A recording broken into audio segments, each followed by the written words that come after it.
नमस्कार मंडळी. सर्वप्रथम तुम्हा सर्वांना गुढीपाडवाच्या म्हणजेच हिंदू नवीन वर्षाच्या खूप खूप शुभेच्छा. जनरली तुम्हाला उद्याच्या न्यूजपेपरमध्ये तुम्हाला एक छान हेडलाईन येईलच अशी, सोनारांच्या दुकानांसमोर लांबलचक रांगा. का? कारण सगळ्यांना ना गुढीपाडवा हा 3.5 मुहूर्तांपैकी एक असल्यामुळे सगळ्यांना असं वाटतं की गुढीपाडव्याच्या दिवशी आपण सोनं विकत घेतलंच पाहिजे, शुभ असेल. नक्कीच सोनं विकत जर तुम्हाला घ्यायचं असेलच, तर सोनं विकत घ्यायला फक्त फिजिकल सोनंच विकत घ्यायचं असं थोडी ना गरजेचं आहे. तुम्ही आपल्या चॅनलचे फॉलोअर आहात.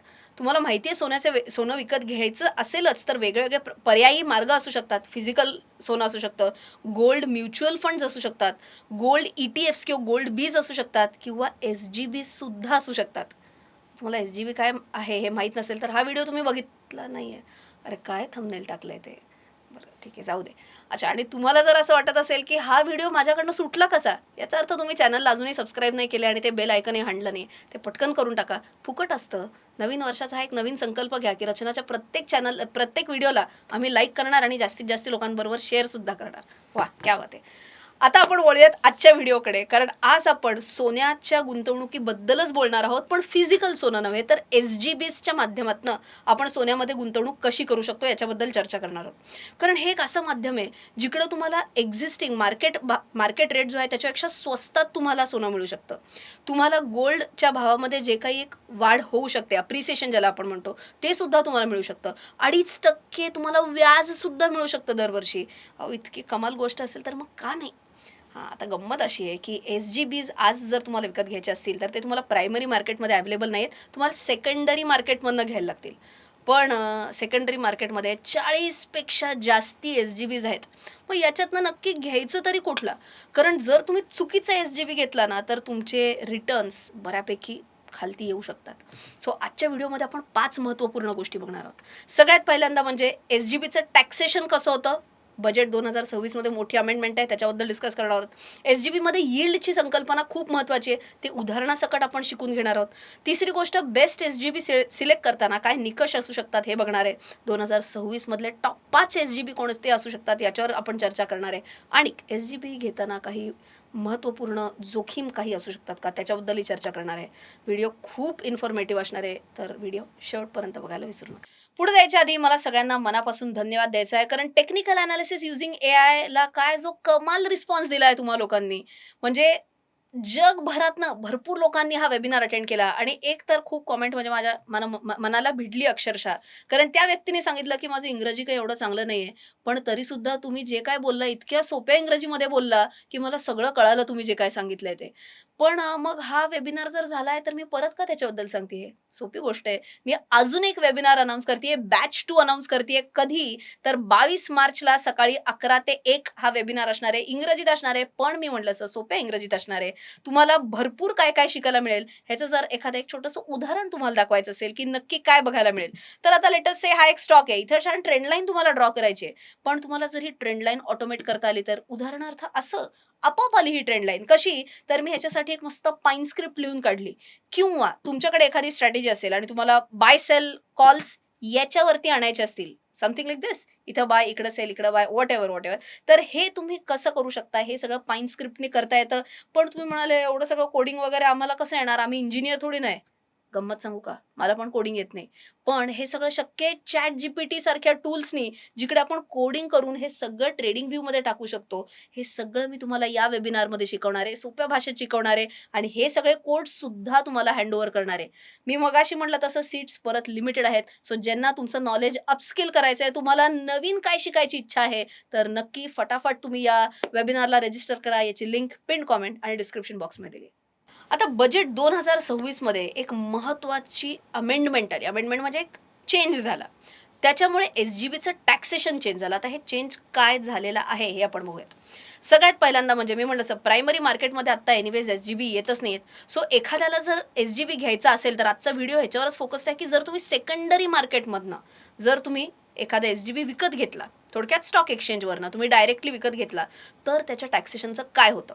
तर जर तुम्ही सेकंडरी मार्केटमधनं एस-जी-बी घेतला आणि तो सेकंडरी मार्केटमध्येच विकला, तर तो तुम्हाला टॅक्सेबल होणार आहे, नंबर 1. जर तुम्ही सेकंडरी मार्केटमधनं विकत घेतला आणि तुम्ही जरी मॅच्युरिटीपर्यंत ठेवला, ओके. मॅच्युअर 8 वर्षाची मॅच्युरिटी असते टिपिकल. एंडपर्यंत तुम्ही जरी ठेवला तरी तो सुद्धा तुम्हाला टॅक्सेबल होणार आहे. पूर्वी काही केसेसमध्ये तो नॉन टॅक्सेबल व्हायचा. आता पूर्वी काय व्हायचं ते सोडून द्या ना. आत्ता आपण सेकंडरी मार्केटमधनं विकत घेतलं तर काय त्याच्याबद्दलच चर्चा करतोय. इन शॉर्ट तुम्ही आता एस-जी-बी स्टॉक मार्केटमधनं विकत घेतला तर तो जेव्हा केव्हा तुम्ही विकाल आणि तुम्हाला त्याच्यावरती जर फायदा झाला तर त्याच्यावर तुम्हाला कॅपिटल गेन भरायला लागेल. ओके. आता हा कॅपिटल गेन किती असू शकेल? जर तुमचा तो कॅपिटल गेन शॉर्ट टर्म असेल, 1 वर्षाच्या आतला असेल, म्हणजे काय? तुम्ही स्टॉक मार्केटमधनं एस-जी-बी विकत घेतला आणि 1 वर्षात विकून टाकला. तर तुम्हाला जो काही शॉर्ट टर्म कॅपिटल गेन जर झाला असेल, तर त्याच्यावरती तुम्हाला तुमच्या टॅक्स स्लॅबप्रमाणे तुम्हाला टॅक्स भरायला लागेल. ओके. आणि जर तो लाँग टर्म कॅपिटल गेन असेल, म्हणजे विकत घेतला आणि 1 वर्षानंतर विकला, तर त्यावर तुम्हाला long term capital gain tax भरायला लागेल आणि जो असेल 12.5%. ओके. मी तुम्हाला मगाशी सांगितल्याप्रमाणे तुम्हाला एस-जी-बीजवरती 2.5% तुम्हाला इंटरेस्टसुद्धा मिळतं आणि हे इंटरेस्ट तुम्हाला सेमी ॲन्युअली म्हणजे 6 महिन्यांमधनं एकदा तुम्हाला हे इंटरेस्ट मिळतं. ओके. 2.5% वर्षाचे. सो त्याची फोड करणार, अर्धे एकदा आणि अर्धे 6 महिन्यानंतर असं देतात. सो हे जे तुम्हाला काही इंटरेस्ट मिळतं ते तुम्हाला तुमच्या स्लॅब रेटप्रमाणे परत तुम्हाला त्याच्यावरती टॅक्स भरायला लागतो. ओके. सो मी म्हटलं असं एकदा पटकन रिवाईज करते. एस-जी-बीचं जे काय तुम्हाला टॅक्सेशन आहे त्याच्या 2 फोडी केल्या आता आपण. काय 2 फोडी केल्या? तुम्हाला जे व्याज मिळते त्या व्याजावरती तुमच्या टॅक्स स्लॅबप्रमाणे तुम्हाला टॅक्स भरायचा आहेच आहे. आणि जर तुम्हाला फायदा झाला, कॅपिटल गेन झाला, सेकंडरी मार्केटमधनं विकून आणि विकल्यानंतर जर फायदा झाला तर शॉर्ट टर्म असेल तर स्लॅब रेटप्रमाणे तुम्हाला कॅपिटल गेन टॅक्स भरायचा आहे आणि लाँग टर्म असेल तर तुम्हाला long term capital gain tax भरायला लागेल 12.5%. टॅक्सेशन तर क्लिअर झालेलं आहे. पण आता बॉन्ड्स विकत घ्यायचे असेल तर यील्ड्स ही संकल्पना खूप महत्त्वाची असते. पण ती नक्की काय हे बघून घेऊया पुढच्या भागात. आता एस-जी-बीजमध्ये यील्ड ही जी संकल्पना आहे ही एका सोप्या उदाहरणातून आपण बघून घेऊयात. आता आपण असं बघूयात की सोन्याचा भाव आता पर ग्रॅम सपोज चालू आहे ₹16,000. ओके. पण एस-जी-बीचं जे काय ट्रेडिंग होतंय सेकंडरी मार्केटमध्ये, सेकंडरी मार्केट मगाशी म्हटलं असं म्हणजे स्टॉक मार्केटवरती जे काय एस-जी-बी ट्रेड होतोय तो आत्ता 15,500ला ट्रेड होतोय. आता तुम्हाला डिस्काउंटला इथं सोनं मिळतंय. अच्छा, बाय द वे दोघांची प्युरिटी सेम वालच सोनं असतं आणि आपण जनरली सोन्याचा जो भाव म्हणतो ना, तो 1 तोळ्याचा भाव सांगत असतो आपण. बट एस-जी-बीचा जो तुम्हाला भाव असतो, तो 1 ग्रॅम सोन्याचा असतो. म्हणून मी तुम्हाला आता सोन्याचा भावसुद्धा उदाहरणामध्ये 1,00,000 काहीतरी न सांगता, कारण 1 तोळ्याचा न सांगता 1 ग्रॅमचाच सांगते मी तुम्हाला, म्हणजे ते चांगलं आपल्याला कंपेअर करता येईल. ओके. सो एस-जी-बीजला डिस्काउंटसुद्धा असतं का कधी-कधी? तर असतं. जे आपल्या उदाहरणामध्ये आत्ता ₹500. ओके. आता हे ₹500 म्हणजे यील्ड का? तर नाही. हा एक भाग झाला यील्डमधला. यील्ड म्हणजे सोप्या भाषेत टोटल परतावा. एकूण परतावा म्हणजे यील्ड आहे. त्यातला एक भाग कोणता झाला तर डिस्काउंट असेल तर. दुसरा काय भाग असू शकणार सांगा? 2.5% व्याजदर जे मिळणार आहे तो सुद्धा तुमच्या टोटल परताव्यामधला एक भाग झालाच. सो तुमचं इंटरेस्ट जे आहे, जे तुम्हाला ॲन्युअली मिळणार आहे 2.5%, तो सुद्धा यील्डचा भाग झाला. आणि तिसरी गोष्ट म्हणजे सोन्याचा भाव जनरली शॉर्ट टर्ममध्ये पडूच शकतो. बट लाँग टर्ममध्ये 3 वर्ष, 5 वर्ष, 10 वर्ष असं जर तुमच्या डोक्यात असेल, तर जनरली सोन्याचा भाव वाढत जातो. आणि अशा वेळेला जे काय सोन्याचा भाव तुम्ही जेव्हा घेतलं होतं वर्सेस 2 वर्षांनंतर, 3 वर्षांनंतर जो काही वाढलेला भाव असेल आयडियली, ती जी गोल्ड प्राईजमधली जी मूव्हमेंट आहे, ती सुद्धा तुमची यील्डमध्ये पकडली जाते. सो मी आत्ता म्हटलं असं यील्डमध्ये 3 कॉम्पोनंट्स कुठले? सगळ्यात पहिला जो काही तुम्हाला डिस्काउंट जर तुम्हाला मिळाला तर. दुसरी गोष्ट 2.5%चा व्याजदर आणि तिसरी गोष्ट सोन्याच्या भावामध्ये जी काही मूव्हमेंट होणार आहे, ती सुद्धा इथे तुम्हाला ॲड करता येते. आता यील्ड तुम्ही जर टोटल बघितलं, तर टोटल यील्ड अनेक केसेसमध्ये 7%, 8%, कदाचित त्याच्यापेक्षा जास्ती सुद्धा जाऊ शकतं. आता तुम्ही म्हणाल की रचना आम्हाला जर याचा अभ्यास करायचा असेल तर हा अभ्यास नक्की करायचा तरी कुठे? अशी काही एखादी वेबसाईट आहे का जिकडे मी या सगळ्याचा अभ्यास करू शकते? तर नक्की आहेच आहे. बघा तुमच्या डोळ्यासमोर एन-एस-सी इंडियाची वेबसाईट दाखवते मी तुम्हाला आणि याची लिंक सुद्धा मी तुम्हाला पिन कमेंटमध्ये देईन. ओके. तर इथे तुम्हाला म्हणजे हे ना एकदम ऑथेंटिक वेबसाईट आहे, कारण एन-एस-सीचीच वेबसाईट आहे. इथे तुम्हाला दिसेल बघा टोटल ॲडव्हान्सेस आज किती एस-जी-बीचा भाव वाढलाय, तर 33 एस-जी-बीचा भाव वाढलाय. 7 एस-जी-बीचा भाव कमी झालेला आहे. अनचेंज्ड 6 आहेत. ओके. आणि हे सगळं तुम्ही एक्सेलमध्ये सुद्धा डाउनलोड करू शकता. .csv फॉर्मॅटमध्ये डाउनलोड होऊ शकतं. इथे तुम्हाला पूर्ण आहे बघा, ही अख्खी यादी दिसते एस-जी-बीची. पण याचं विश्लेषण कसं करायचं आणि कुठला स्वस्त मिळतोय काय वगैरे बघून घेणार आहोत पुढच्या भागात. आता मी म्हटलं असं सगळ्यात महत्त्वाचा भाग आत्ता आहे, की एस-जी-बी चूज करताना तुम्ही कोणते महत्त्वाचे निकष बघणार आहात आणि 2026 मधले टॉप 5 एस-जी-बीज कोणते असू शकतात हे एकत्रच बघून घेऊयात. कारण निकष आत्ताच तर आपण तसं म्हटलं तर बघितले सर्वात महत्त्वाचा निकष असतो वाय-टी-एम म्हणजेच यील्ड टू मॅच्युरिटी. एक लक्षात ठेवायचं आहे, YTM जेवढा जास्ती तेवढा चांगला. का बरं? कारण यील्ड म्हणजे सर्वसामान्य लोकांच्या भाषेत यील्ड म्हणजे पूर्ण परतावा. आणि याच्यात मी मगाशी म्हटलं असं 3 मुद्दे येतात. कुठले मुद्दे येतात? एक म्हणजे तुमचं डिस्काउंट, बरोबर? दुसरं म्हणजे तुम्हाला किती व्याज मिळते आणि सोन्याचा वाढणारा भाव. या सगळ्यांचं मिळून YTM असतं आणि मी म्हटलं तसं YTM जेवढं जास्ती तेवढं चांगलं. दुसरा मुद्दा तुम्ही काय बघत असता, तर टाईम टू मॅच्युरिटी किती उरलेली आहे. म्हणजे काय? जर तुम्हाला पटकन म्हणजे तुम्हाला एस-जी-बीमध्ये पैसे गुंतवायचे आहेत आणि लगेचच ते पैसे पाहिजेत, असं जर हवं असेल तर तुम्ही शॉर्ट टर्म एस-जी-बीज, शॉर्ट टर्ममध्ये मॅच्युअर होणारे एस-जी-बीज बघायचे. आता त्याच्यात एक गंमत काय असते सांगते तुम्हाला. हे तुम्ही जेव्हा मी तुम्हाला ॲक्चुअल एक्सेल शीट मांडून दाखवीन तेव्हा तुम्हाला कळेलच. बट आत्ता तुम्हाला कळतंय का बघा. जेव्हा तुम्हाला आत्ता एखाद्या एस-जी-बीवर जर डिस्काउंट मिळत असेल, ओके, म्हणजे काय? मार्केट रेट सोन्याचा आहे 16,000 आत्ता म्हटल्याप्रमाणे. मार्केट रेट तर 16,000 आहे. पण तोच एस-जी-बी 1 ग्रॅमचाच एस-जी-बी, तेवढ्याच प्युरिटीचा एस-जी-बी जर तुम्हाला ₹500 जर स्वस्त मिळत असेल, तर ही आत्ता तुम्हाला एक डिस्काउंटमध्ये मिळणारी ऑफर आहे.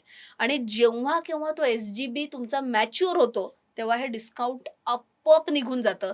त्या एस-जी-बीची किंमत तेवढीच येते कधी मॅच्युरिटीच्या वेळेला. हे जर शेवटचं कळालं नसेल, तर तुम्हाला जेव्हा मी एक्सेल मांडून दाखवीन तेव्हा कळेलच. पण आत्ता एवढंच लक्षात ठेवायचं आहे तुम्हाला, की शॉर्ट टर्ममध्ये डिस्काउंटचा फायदा मिळू शकतो. लाँग टर्मवाले एस-जी-बीज कोणी बघायचे, की ज्यांची मॅच्युरिटी होणार आहे 5 वर्षांनंतर, 6 वर्षांनंतर असे एस-जी-बीज कोणी बघावे, ज्यांना गोल्ड अप्रिसिएशनमध्ये इंटरेस्ट आहे. ज्यांना गोल्डचा भाव जेवढा वाढेल, तेवढं मला चांगलं. ह्याच्यात ज्यांना इंटरेस्ट आहे त्यांनी लाँग टर्म गोल्ड बॉन्ड्सबद्दल विचार करू शकता. मग आत्ता जर एखादी छान अशी काही एक्सेल शीट असू शकता का? तर मी तुम्हाला मगाशी म्हटलंच आहे, एन-एस-सीच्या वेबसाईटवरनं आम्ही हा अख्खा डेटा डाउनलोड केलेला आहे. ओके. तुम्हाला बघितल्यावर असं वाटेल, "हे काय?" आम्ही पण जेव्हा हे सगळं काम करत होतो ना, तेव्हा आम्हालाही असं झालं होतं, की बापरे! काय-काय करतोय नक्की? खूप काय-काय डेटा आहे ह्याच्यात. काय आहे तुम्हाला सांगते, बघा कळतंय का? सगळ्यात पहिल्यांदा हे 40 पेक्षा जास्ती जे एस-जी-बीज आहेत ना, हे सगळे एस-जी-बीज इकडे मांडलेले आहेत. प्रत्येकाच्या इथे मॅच्युरिटी डेट्स लिहिलेल्या आहेत. आज मी 16 मार्चला हा व्हिडिओ शूट करते म्हणून आजचं इथे तुम्हाला करंट रेट दिसतोय. इयर्स टू मॅच्युरिटी म्हणजे हा एस-जी-बी आता तुम्हाला काय उदाहरण म्हणून सांगते.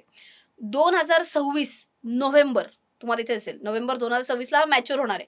मग किती वर्ष राहिलीत मॅच्युरिटीला? आज कारण मी म्हटलं 16 मार्च आहे, तर 0.63 वर्ष उरलेली आहेत मॅच्युरिटीसाठी. ओके. म्हणजे काही महिनेच राहिलेत ना, म्हणून 0.63 वर्ष. आता अजून एक वेगळं उदाहरण सांगायचं तर आता हा जो एस-जी-बी आहे, हा 1 डिसेंबर 2027ला मॅच्युअर होणार आहे. त्याच्यामुळे याला 1.71 वर्ष उरलेले आहेत मॅच्युरिटीसाठी. इथपर्यंत ओके.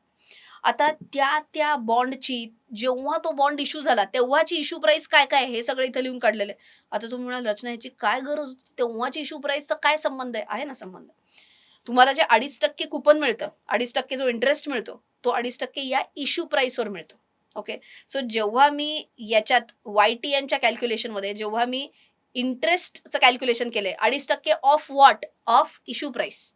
म्हणून इथे इश्यू प्राईसचा पूर्ण कॉलम सुद्धा मांडलेला आहे.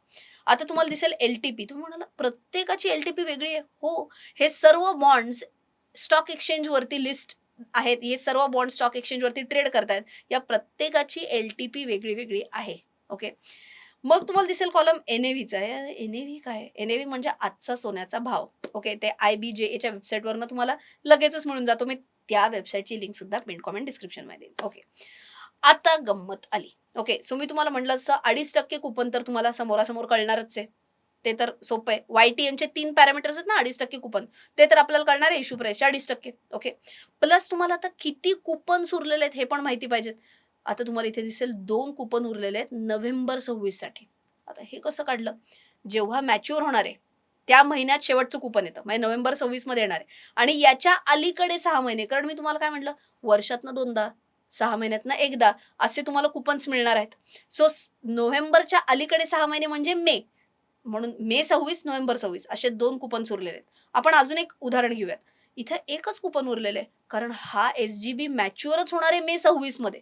ओके. सो शेवटच्या महिन्याची जी मॅच्युरिटी आहे, त्या महिन्यात एक कुपन मिळणार आहे. म्हणून तुम्हाला इथं कुपन्स लेफ्ट ह्याचे तुम्हाला कॅल्क्युलेट तुम्हाला नाही करायचंय. हे सगळं मी कसं कॅल्क्युलेशन केलेलं आहे, एवढी ही जी काही एक्सेल शीट मांडलेली आहे, ते त्याच्यामागे काय लॉजिक वापरलंय ते तुम्हाला सांगते. ओके. सो इथं कुपन्स लेफ्टचा पण कॉलम आला आणि तुम्हाला सेमी ॲन्युअल कुपन किती मिळणार आहे, हे मी इथं कॅल्क्युलेट करून दाखवलेलं आहे, की मी तुम्हाला म्हटलं तसं, की इश्यू प्राईसच्या 2.5% डिव्हायडेड बाय 2, कारण सेमी अॅन्युअल आहे, वर्षातनं 2दा तुम्हाला मिळणार आहे. तोही इकडे आकडा मांडलेला आहे.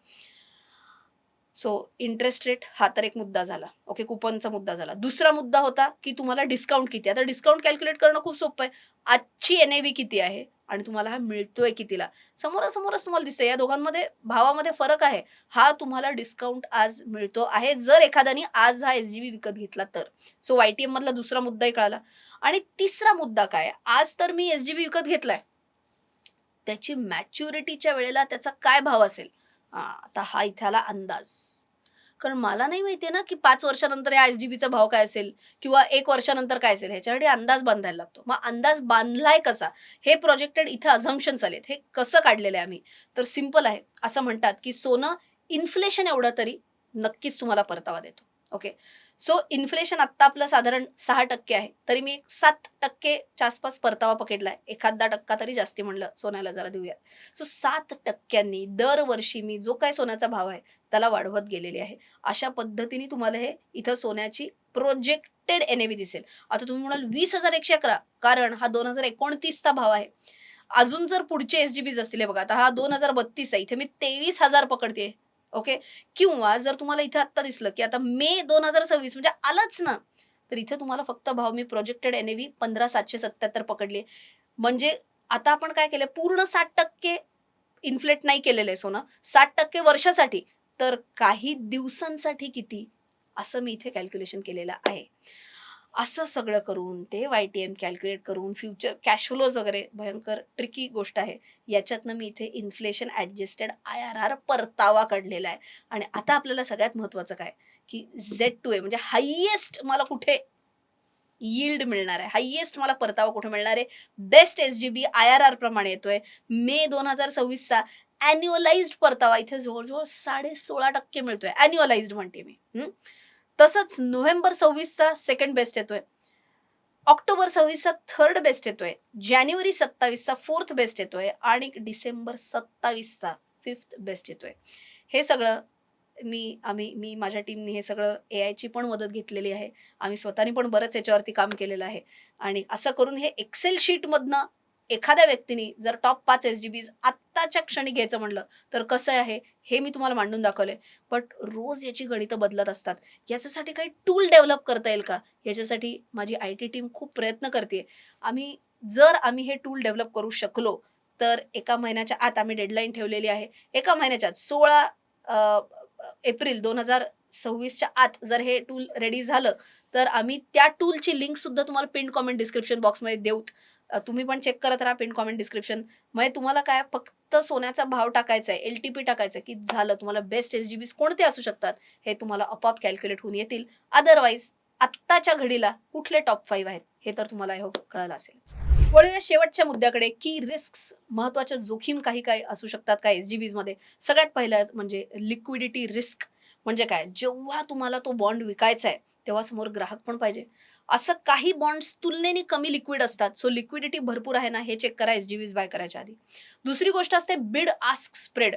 म्हणजे सोन्याचा तुम्ही विकत घेतानाचा भाव, एस-जी-बी तुम्ही विकत घेतानाचा भाव आणि तुम्ही विकतानाचा भाव याच्यामध्ये कधी-कधी जास्ती अंतर असतं. हा बिड आस्क स्प्रेड तुलनेने कमी आहे का नाही? विकत घेतानाचा आणि विकतानाचा भाव याच्यामध्ये तुलनेने कमी अंतर आहे की नाही? हे सुद्धा एकदा बघा. आणि गोल्ड प्राइस व्होलॅटिलिटी हे तर आहेच आहे. कारण सोन्याचा भाव जसा पटापट वाढू शकतो, जे आत्ता आपण बघितलेलं आहे आणि पटापट उतरू सुद्धा शकतो, तेही आत्ता आपण बघितलेलं आहे. तर ही व्होलॅटिलिटी सोन्याच्या भावामध्ये असूच शकते. ही पण एक सोन्याच्या एस-जी-बीजमध्ये किंवा नॉर्मल सोन्यामध्ये सुद्धा जोखीम आहेच आहे. या होत्या महत्त्वाच्या रिस्क्स. पण एखादी व्यक्ती, आता जरा एक बोनस टिप पण देते तुम्हाला. एखादी व्यक्ती करू काय शकते, तर याला म्हणायचं लॅडरिंग स्ट्रॅटेजी. अरे बापरे! जड आहे, पण सोपी गोष्ट. जसं आपण पोर्टफोलिओमध्ये डायव्हर्सिफिकेशन करतो, तसं एखाद्या व्यक्तीला जर वाटलं, की मला सपोज जर ₹10,000 उदाहरणार्थ म्हणून ₹10,000 एस-जी-बीजमध्ये गुंतवायचे आहेत. मग एकाच एस-जी-बीमध्ये कशाला गुंतवताय? त्यातले लेट अस से अर्धे तुम्ही शॉर्ट टर्मवाल्या एस-जी-बीजमध्ये टाकले आणि अर्धे लाँग टर्मवाल्या एस-जी-बीजमध्ये टाकले. असंही करू शकता. यानी काय होतं, तर तुमचं ओव्हरऑल एक मॅच्युरिटी वेगळ्या-वेगळ्या ह्याला येत जाते. तुम्हाला इव्हन टायमिंगचं रिस्क थोडंसं कमी होतं. एक ओव्हरऑल चांगल्या पद्धतीने एस-जी-बीजचा सुद्धा तुमचा पोर्टफोलिओ एक डायव्हर्सिफाय होऊ शकतो. आय होप आजचा व्हिडिओ तुम्हाला आवडला असेल. काही भाग थोडे जडही गेले असतील, कारण मी तुम्हाला ते एक्सेलचं कॅल्क्युलेशन दाखवलं म्हणून. नाहीतर तुम्ही काय करा, त्या एक्सेलचं कॅल्क्युलेशन विसरून जा आणि डायरेक्ट टॉप 5 परतावाप्रमाणे काय असू शकतात ते झाले, एस-जी-बी टॉप 5 झाले मग. पण आपल्याला शिकायचं पण आहे म्हणून मी प्रयत्न तरी करत असते, की त्याच्यामागचं लॉजिकसुद्धा तुमच्यापर्यंत पोहोचवण्यासाठी. व्हिडिओ आवडला असेल तर मी मगाशी म्हटल्याप्रमाणे शेअर करायला विसरू नका, लाईक बटन हाणायला विसरू नका. भेटूया पुढच्या भागात. तोपर्यंत नमस्कार. तुम्ही अनेक सोशल मीडिया प्लॅटफॉर्म्सवर अशा जाहिराती बघितल्या असतील. प्लीज नोट करा, हे सर्व फ्रॉडस्टर्स आहेत आणि तुम्हाला कायम हे स्टॉक टिप्स आणि खूप जास्ती रिटर्न्स प्रॉमिस करतील. मी कोणतेही कॉल्स देत नाही, मी कोणतीही ॲडवायझरी सर्व्हिस पण देत नाही. मी फक्त आणि फक्त ज्ञान देते, तेही माझ्या यूट्यूब चॅनलवरून आणि माझ्या वेबसाईट्सवरून रचनारानडे.com आणि रचनारानडे.in वरून.